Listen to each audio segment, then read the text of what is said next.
Yup, that's right. Yesterday was March 3rd, which means DinoFury, the first half of Season 2, came out on Netflix. And of course, we have to talk about Episode 1, the premiere episode. So if you're ready, let's go. And remember, you're in the zone, the superhero zone. Cue intro.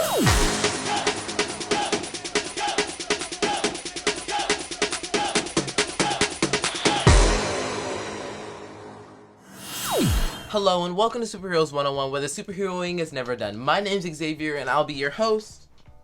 And welcome to my channel. So as you heard from the beginning of the video, we're going to be talking about the first episode of Season 2 of DinoFury. It is called Numero 1. This is an Amelia-based episode, which is why I'm wearing the pink dino key. And yeah, without further ado, let's get right into this video. But before we do, make sure you like, subscribe, and turn on those post notifications so you get notified every time I post, premiere, or go live on this very channel. And leave down in the comments below what your favorite moment of this episode was. And yeah, guys, without further ado, let's get right into this video. So Numero 1. I thought this was a very good episode. It was an Amelia-based episode, but before we get to Amelia's plotline, we're going to talk about Cyberscream, the villain of the week. Cyberscream was a fantastic villain. He was a cyber-based villain. He could go into technology, hack it, listen to people while they're talking inside of their technology.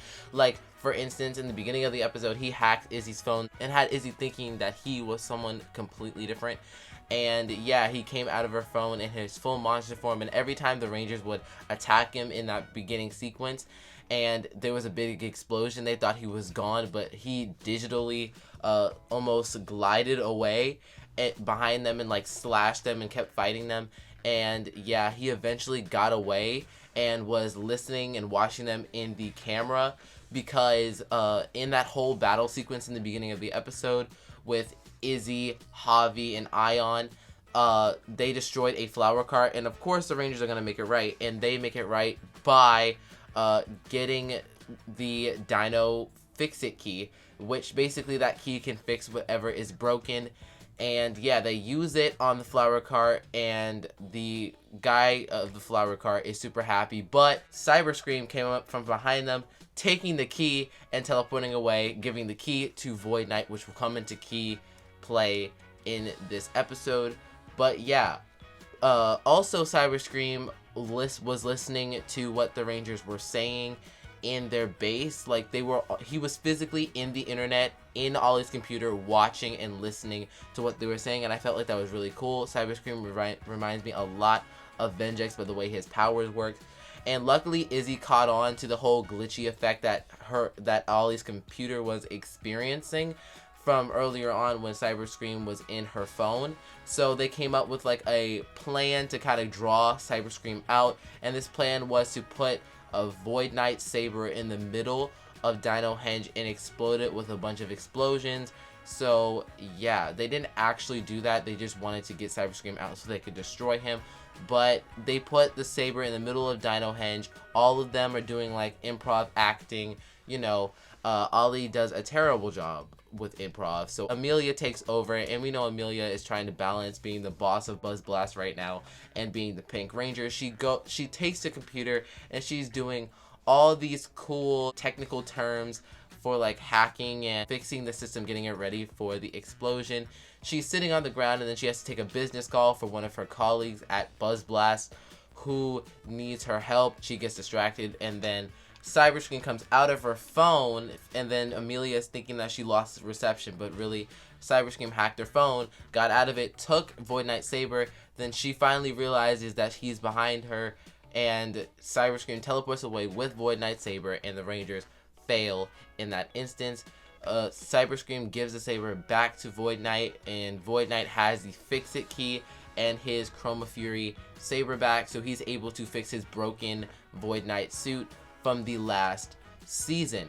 Now, the Rangers got morphed and got ready for battle with Slither and Mucus. They got ready to battle with them, but they teleported away, and they looked back and they saw Cyberscream cackling at them about how they lost. So naturally the Rangers fight back. So Zato grabs the Cosmo Raptor Zords, combine it with his, shrink down into the internet where Cyberscream was, and he ultimately went inside of the internet and was taking down Cyber Scream with the Megazord inside of his own domain. And I really love this fight scene because this fight scene took place in like a cyber place inside of the internet. And yeah, we got to see the Cosmoraptor Zords again, and I really enjoy those Zords and what they can do, like make portals and different things. And yeah, Zato ends up winning. He gets out of the that cyber dimension, if you will. And yeah, the Rangers win in that instance, but they don't really win because they lost the DinoFury Saber and the Dino Fix-It Key, which is not good. Here's my question. If he has a Dino Fix-It Key and a DinoFury Saber, why can't he use that on Santora? Why can't he use that on his wife in the tube? That's my question. Why didn't he use that on her? Because I feel like that would have made more sense. And yeah, but like, of course, Power Rangers needs a plot, but I feel like if you fixed her with a DinoFury Saber, that would add plot, but whatever. So yeah, I really love Cyber Scream as the villain of the week. He did a fantastic job. I think he may be my favorite villain of the week. So yeah, now let's talk about Amelia's balance problem with being the Pink Ranger and trying to work Buzz Blast.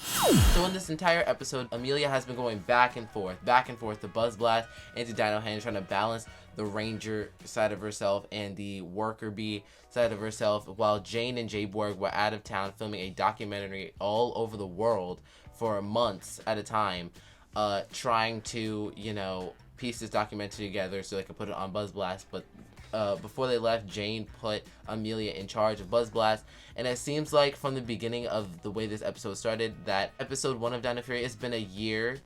So it's been a couple months at the ending of DinoFury, so they've been Rangers for a year.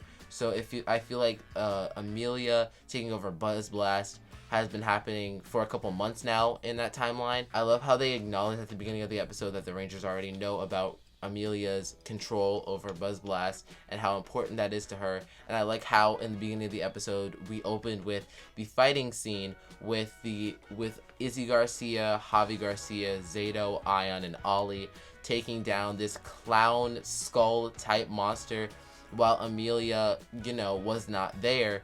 And I like how they did that in like 3 minutes because Ion was timing it. I also like how he was timing it and they timed how long it would take Amelia to get to the battle. And I like how they were handling the Sporix problem without her because they know that controlling Buzz Blast was important for her. But as I told you at the beginning of this video, I think Amelia eventually at the very end of the episode calls Jane up and is like, hey, I can't do this anymore. This is a lot of work and I need to manage my personal life with my normal life. But luckily, Jane walked through that door and said, you don't have to, girl. We're back because we almost died flying a hot air balloon over a Hawaii volcano. So we're back now. And we didn't get any footage because our indestructible box got destroyed by lava. So yeah, because their box literally turned into ashes, the box that had the camera in it. And I found that absolutely hilarious. So yeah, Amelia is no longer in charge of Buzz Blast. She's going back to her normal role at Buzz Blast, just being a normal reporter, writing up her reports, doing her new ghostly show. Like, she has a new paranormal show, and I think that's very, very cool for her. I'm very, very excited for her. So yeah, guys.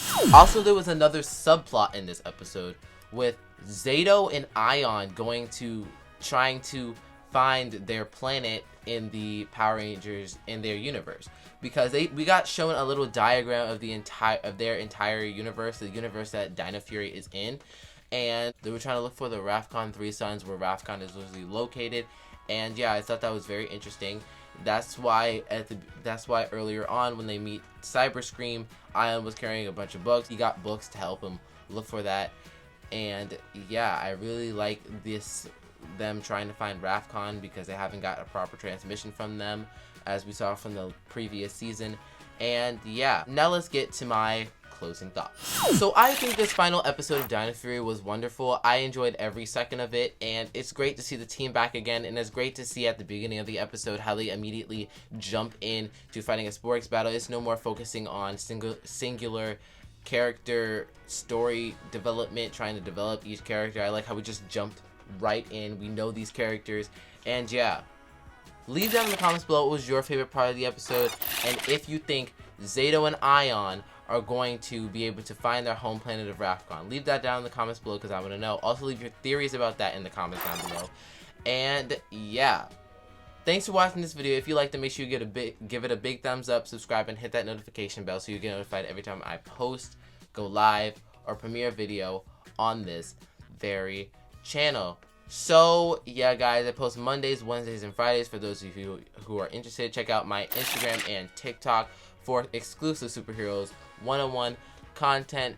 And yeah, if you want more content from me, you know you're gonna have to wait to my next video. And remember, yippee-ki-yay, let's wait, guys. I forgot to give a rating before I ended this video. I give it an 8 out of 10. It was a solid premiere to the season 2 of the amazing DinoFury season.